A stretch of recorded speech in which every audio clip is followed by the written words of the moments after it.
What's going on today, guys? Welcome back to another episode of WNN. Today we'll be talking about the music production news. I know, 2 days in a row, guys. There's a lot of happening. We have new plugins, new hardware, more Behringer. I know, I'm sick of talking about Behringer, but they won't stop doing.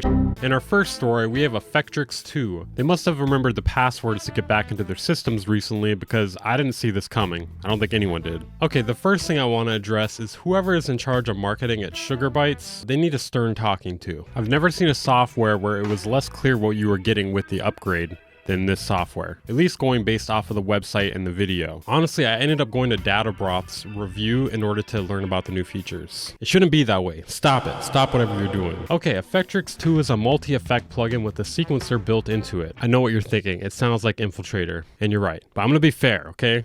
I'm just here to report the news and maybe give a few opinions. From what I could tell, they've completely reworked the UI. They've added a few new effects such as spectral delay as well as a ring modulator. They've also added a controller to every effect. The modulation has been upgraded also. You can use step sequencing for every control at the same time. And you can also reorganize the effects. It has 400 new presets, and honestly, it ain't no Infiltrator. God damn it, dude. How can I not say the name of my favorite plugin? This is crazy. It has 400 new presets. It ain't no Infiltrator, but we need more Infiltrator-ish plugins in the world, in my opinion. It also seems like it has a workflow that is better for certain things than Infiltrator would be. It's $129 brand new or $79 for an upgrade, and there is a demo. I've been looking around, and the biggest issue I've been seeing people have with it is the upgrade price. A lot of people are suggesting it should be $50 tops. I have no say in this. In our next story, we have the Yamaha Montage M, a keyboard that is often used for gigging musicians, but most importantly, it has polyphonic aftertouch. I hate talking about synthesizers on WNN because I feel like they are never funny. We're all here for the funny and the news. Even I'm here for the funny. So I'm just gonna give you the thick and veiny. That's not the saying, is it?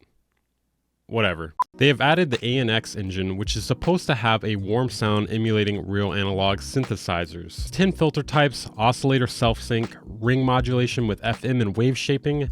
There's also a voltage drift control to emulate vintage synth behavior. It also features FMX, an improved AWM2 engine.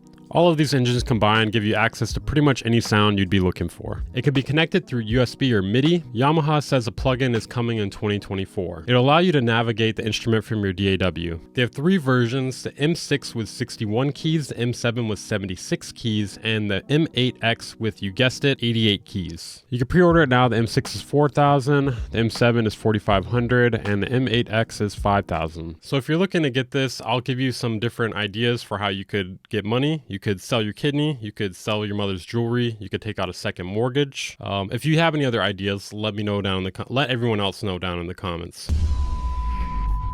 I don't want to talk about Behringer anymore, but they just keep bringing themselves to the media's attention, and I'm the media, so we're gonna give them attention. Anyways, I don't know if they're lying or telling the truth here, and it's hard to tell because they have lied in the past about things that you don't need to lie about. So it's hard to know what is the truth anymore. So according to Behringer, the Moog CEO reached out to Uli Behringer to try and sell the Moog company to them. I'll wait for you to laugh. So either this is true, or it's a troll, or it's just a lie. So I'm not gonna take a strong stance on it one way or the other because I don't have any evidence about it, and it's a hard claim to believe. So recently, Ben Jordan made a video exploring why Moog was sold to N Music earlier this year. He clarifies that quite a few Behringer products are clones and some are counterfeits.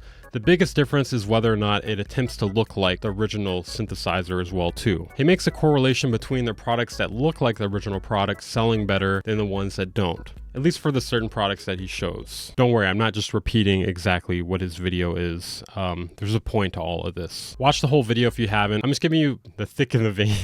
Watch the whole video if you haven't. I'll link it in the description. There's a lot more to it than that. I just want to address a few points before getting to the entire story.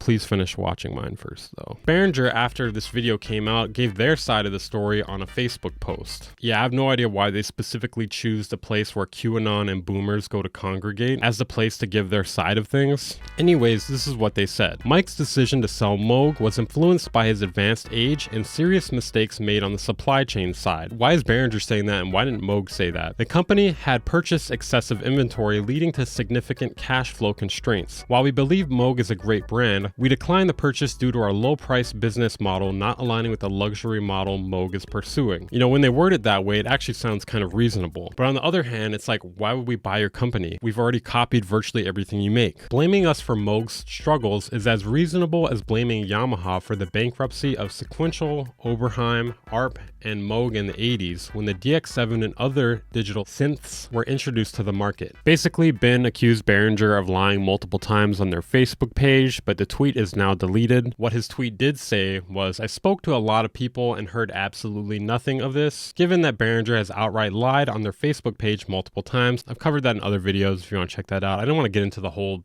backstory because I feel like I said, I'm talking about them too much. I don't want to, I'm done. I'm done. Like after this, if it's like any little Behringer thing, I'm not talking about it. I don't fucking care. But anyways, they've lied on their Facebook page multiple times. You know, loop hop, influencers, not for profit, blah, blah, blah. Behringer has since shared an alleged proof of correspondence on its Facebook group, revealing an email exchange between Uli Behringer and Mike Adams, arranging a meeting on a virtual platform. Apparently this has also been deleted, but arranging a meeting specifically doesn't really mean anything, but I'm not really sure what to make of that because either they're foolish or Moog was embarrassed by potentially selling it to them and they asked them to delete it. That's where the story ends currently, and I hope that's where it ends forever. In our next story, the Reason CEO recently did an interview with the Music Tech magazine. Let me get my joke off, guys. Please, let me. And the one part I specifically want to talk about him saying is, "It should be inviting to make music. The competition isn't other DAWs or plugins. The competition is actually Netflix or Steam. Nothing to do with making music at all." When we say turn music dreamers into music makers, do they say that? It's actually about making it so that you want to come home and start up Reason. It's about making music making as fun as it can be. Well, he picked the wrong software then. I feel like that's such a long setup for that joke. In our next story, we have another new app. This one is called Outsideify. Why? Because there are literally no other names left. When every name is taken, you name your product Outsideify. Outsideify is an iPhone app. It uses your phone, speaker, and microphone to create feedback loops and capture resonances from the world around you. You can adjust several parameters within it: loop, chop, adjust playback speed, etc. I'm curious if it's cool or useless. It can also record impulse responses of any space for use in convolution reverbs. It is priced at $5.99.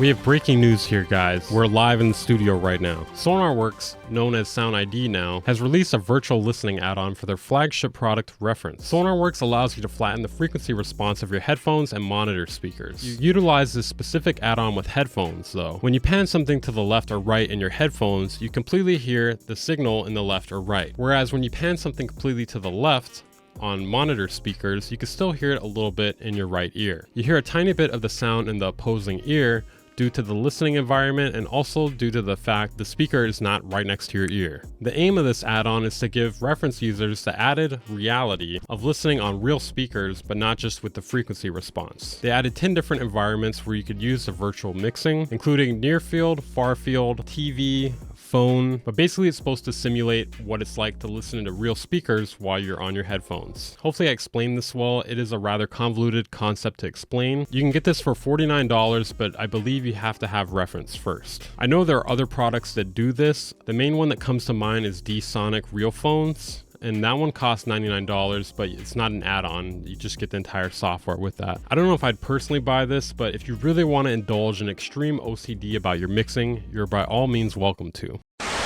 In today's episode of Free, we have UAD giving away their LA2A plugin for free. Yes, the one modeled after the legendary tube compressor plugin. You can get it now. This offer ends October 31st. Even more breaking news, guys. I know, I keep trying to upload this video and they keep dropping fucking news on my goddamn desk. Can you guys stop, please? I have a wife and kids. I know BusyWorks Beats loves them more than me, but I still like to see them from time to time. I love Weaver Beats' children more than he does.